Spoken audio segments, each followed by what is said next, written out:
서기관의 외식과 과부의 믿음이란 제목으로 말씀을 증거하도록 하겠습니다. 예수님께서는 성전 안에서 종교 지도자들과 세 차례의 격한 논쟁을 벌이시고 또 어제 말씀과 같이 한 서기관의 긍정적인 그런 변론이 끝난 후에 다시금 유대교의 타락한 실상을 적나라하게 들춰내십니다. 오늘 이 본문은 서로 다른 세 가지 이야기가 배열되어 있는데, 그러나 이 세 가지 이야기가 하나로 연결되는 요소가 있습니다. 바로 서기관입니다. 이 서기관을 통하여서 이 세 가지 이야기가 하나로 연결되고 있습니다. 첫 번째로는 첫 번째 이야기는 35절에서 37절인데, 예수님은 서기관들의 율법 해석에 대하여서 반론을 제기하시고 또 38절에서 40절까지는 서기관들의 위선에 대하여 꼬집으십니다.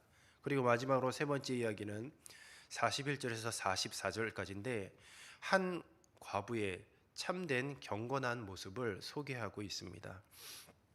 우리가 성경을 보면 특별히 마가복음에서 대제사장들과 서기관들이라는 표현이 굉장히 자주 등장하게 됩니다. 그만큼 서기관은 사회적 지위가 높은 사람들이었습니다. 그리고 그들은 율법을 연구하고 가르치는 그런 사람들로서 유대교 중심의 사회에서 매우 중요한 역할을 감당하고 있었습니다. 그렇기 때문에 사회적인 존경심 또한 많이 받게 되어 있었습니다.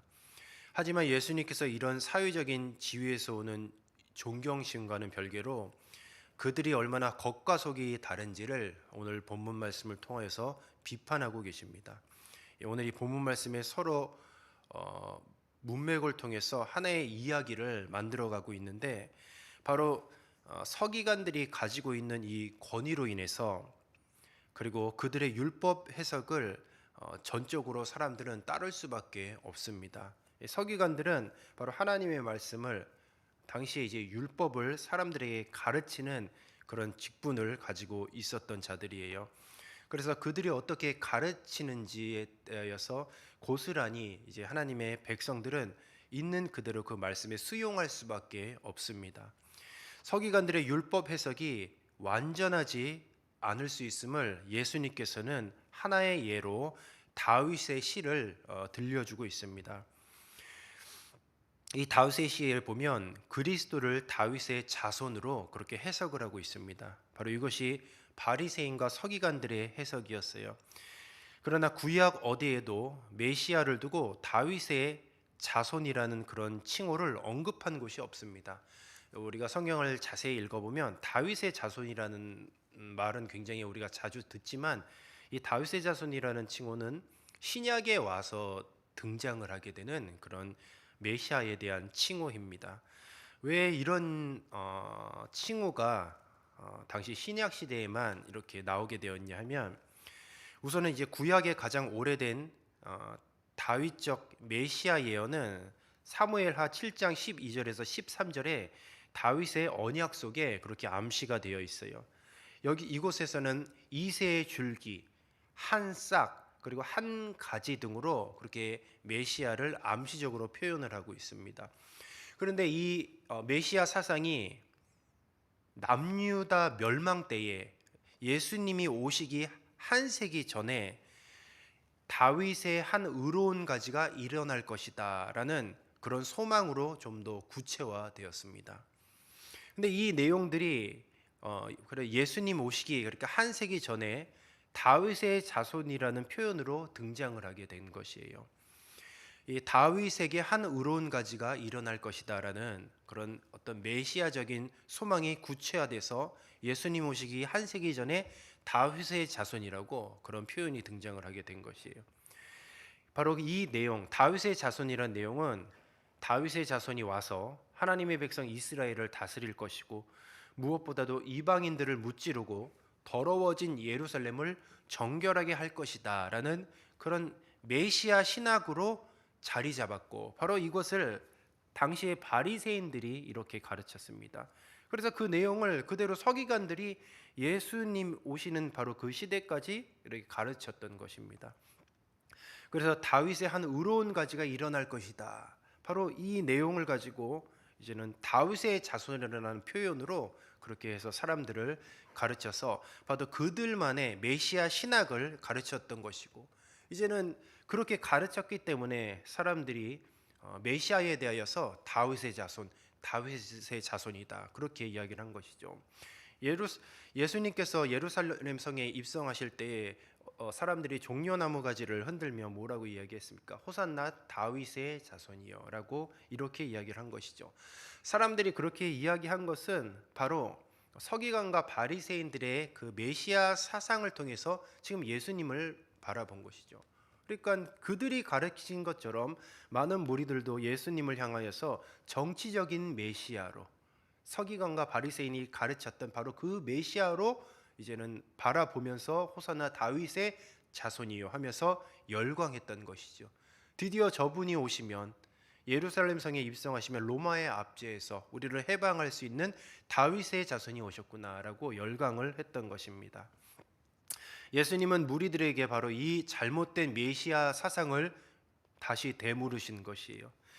어떻게 서기관들이 그리스도를 다윗의 자손이라 말하느냐 하시며 곧바로 시편 110편 1편을 인용하셨습니다. 예수님께서는 다윗이 성령에 감동되어 한 고백이라고 말씀하시면서 바로 서기관의 가르침과 성령에 감동된 다윗의 말과 의도적으로 대조를 시킵니다.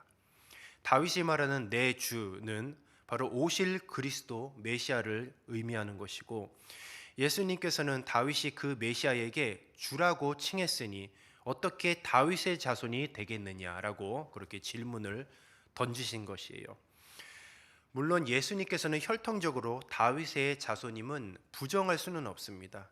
그러나 이스라엘의 회복에 초점이 맞춰진 바리새인들의 이 정치적인 메시아관을 예수님은 뛰어넘으셨어요.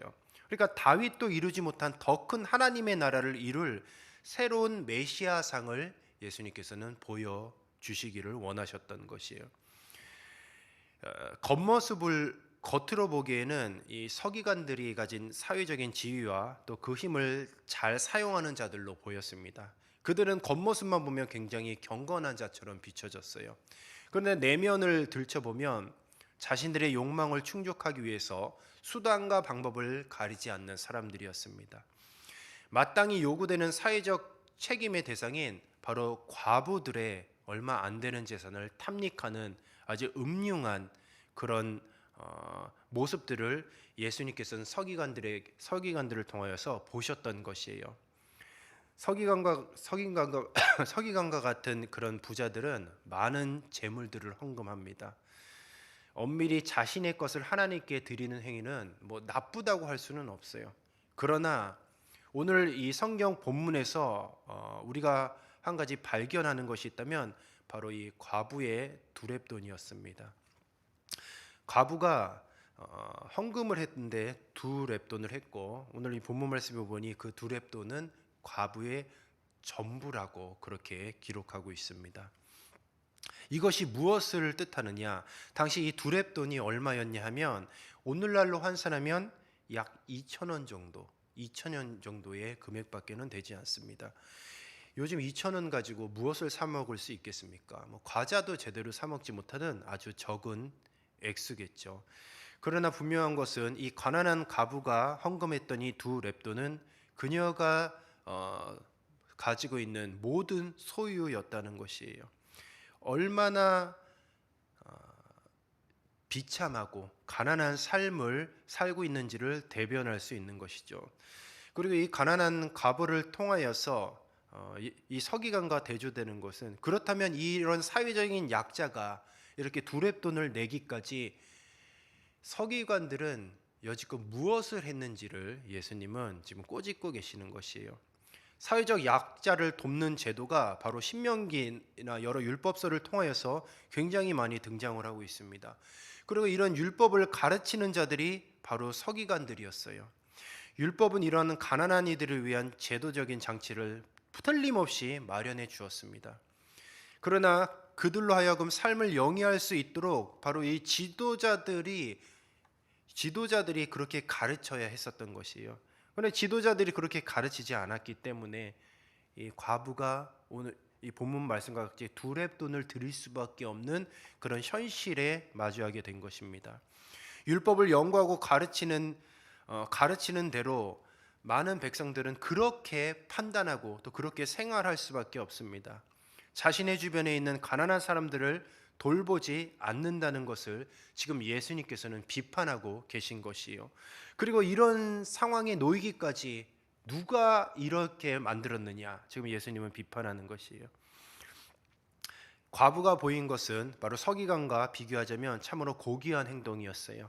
많은 사람들이 자신의 욕망을 위해 사는 것과 비교해 볼 때 한 과부는 하나님을 위한 헌신과 뜻있는 결단 있는 행동을 예수님께 보여주었습니다.